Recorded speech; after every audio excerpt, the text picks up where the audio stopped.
Welcome to The Explainer. Today, we're taking a deep dive into a really fascinating and honestly kind of wild chronological journey. We're going to uncover the true history of hacking.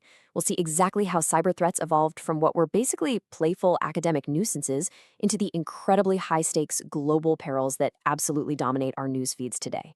It's a story about shifting motives, exploding technology, and a complete loss of innocence. Let's get into it. So, right off the bat, when did hacking actually become a crime?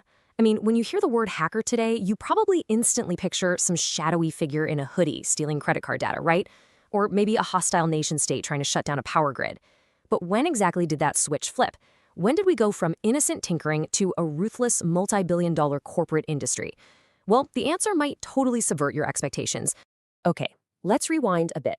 If we go all the way back to the 1960s and 70s, the word hacking had absolutely zero connection to crime. None. In places like MIT's engineering labs, the very first hackers were just brilliant students messing around with massive university mainframe computers.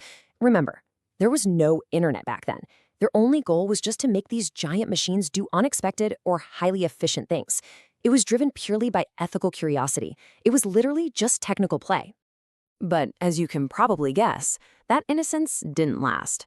Our story follows a super clear roadmap. We start with that pure curiosity in the 60s, then we transition into this wild era of identity and notoriety in the 1990s, before finally landing in the unbelievably complex, industrial-scale cybercrime of the 2020s. We're basically tracking the jump from university labs to the modern state-sponsored era. Part 1. The 1970s to the 1980s. The telecom era, and the rise of phone phreaking. Now, what's really interesting about this era is that before personal computers were sitting in every home, the biggest target for hackers wasn't actually computers at all. It was the telephone routing system. And it is amazing how simple yet totally brilliant these early exploits were. Hackers realized they could manipulate the whole phone network just by mimicking specific audio tones.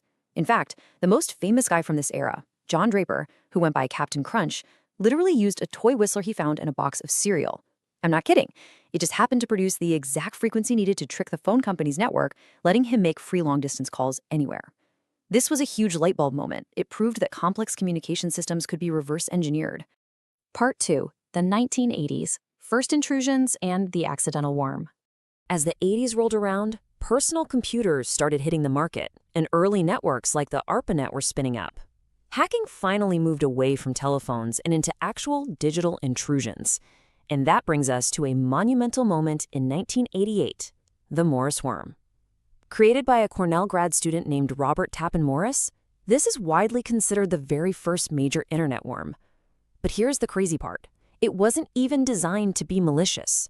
It was basically an experiment gone wrong. But it accidentally spread like wildfire across the early internet, slowing thousands of computers to a crawl.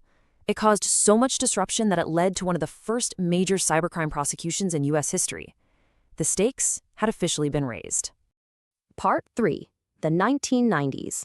The rise of hacker culture and a split identity. Now we hit the 90s. Millions of people are suddenly getting online, and hacking gets a whole lot more organized. The culture totally shifted, and governments were suddenly scrambling to write new cyber laws to catch these digital outlaws. This is the decade of Kevin Mitnick, who famously hacked into massive corporate and government systems. Mitnick basically became the poster child for the dangerous hacker stereotype, constantly on the run from the FBI. Though, fun fact, he actually became a legit security consultant later on. During this time, we saw email viruses spreading everywhere, people defacing websites as a digital prank, and crucially, the very first real instances of online credit card theft. Hacking was starting to become about the money.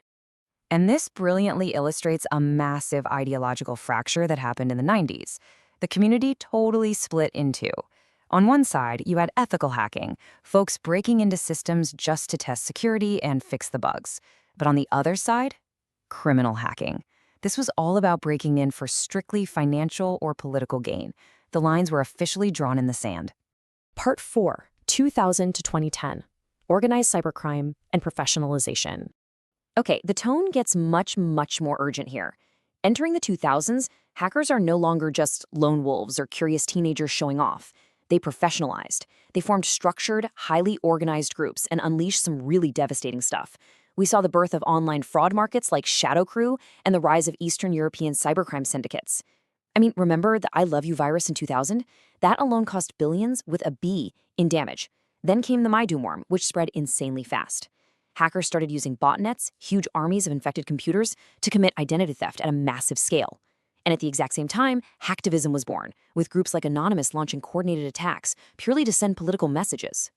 Part 5, 2010 to 2020, the cyber warfare era where code becomes a weapon.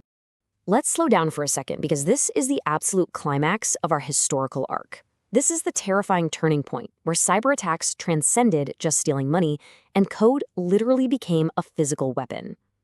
Nothing highlights this quite like Stuxnet. Discovered in 2010, Stuxnet was this unbelievably sophisticated worm custom built to target Iranian nuclear facilities. And it didn't just steal data, it actively, physically sabotaged their industrial centrifuges, literally causing them to tear themselves apart. Widely attributed to nation-states, Stuxnet was the very first time the public saw a digital weapon cause actual destruction in the physical world. It was a complete game changer for global conflict. And right alongside this terrifying new cyber warfare, everyday financial cybercrime just exploded. The 2010s introduced us all to ransomware, where they lock up your files and demand a payout to give them back. It also birthed massive illicit dark web marketplaces like the Silk Road. And all of this was completely fueled and anonymized by the sudden mainstream arrival of cryptocurrency. Suddenly, the tools for criminals were unbelievably powerful and practically untraceable. Part 6, 2020 to the present, the modern ecosystem and a global industry. Which brings us to today. Hacking is now a massive, globally distributed enterprise operating at a terrifying industrial scale. I mean, we actually have ransomware as a service now.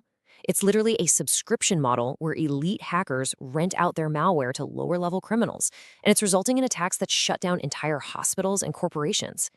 Add in AI-powered phishing scams, ultra-realistic deepfakes, and massive attacks on our software supply chains and cloud infrastructure, all while state-sponsored hacking groups are constantly conducting cyber espionage in the background. It is a whole new world. So let's take a step back and look at how this all builds. If we synthesize this entire evolution, it reveals a pretty chilling progression. We started with pure exploration and curiosity in the 60s, then experimental attacks in the 80s, chasing notoriety in the 90s, moving into highly organized financial gain in the 2000s, mixing state espionage and massive profit in the 2010s, all the way up to the AI-driven, globally networked industrial cybercrime we see today. So what actually drove this massive shift? Well, we can really boil it down to 3 core forces. Number 1, technology expansion. As the internet, mobile devices, and the cloud grew, the attack surface just got infinitely bigger. Number 2, financial incentives. The rise of digital money, and especially crypto, suddenly made cybercrime incredibly, almost unbelievably profitable. And number 3, political value. Governments woke up and realized that hacking is basically the ultimate covert tool for modern espionage and warfare. What started as simple, innocent curiosity in a university lab has evolved into literally one of the greatest global security challenges of our time. It impacts governments, massive multinational businesses, and yep, every single one of us individually. Which leaves us with one really critical, slightly unsettling final thought to chew on. Now that hacking has transformed from innocent technical play into a highly organized, AI-powered, state-sponsored global industry, how safe are your systems today? Thanks so much for joining me for this explainer, and seriously, stay secure out there.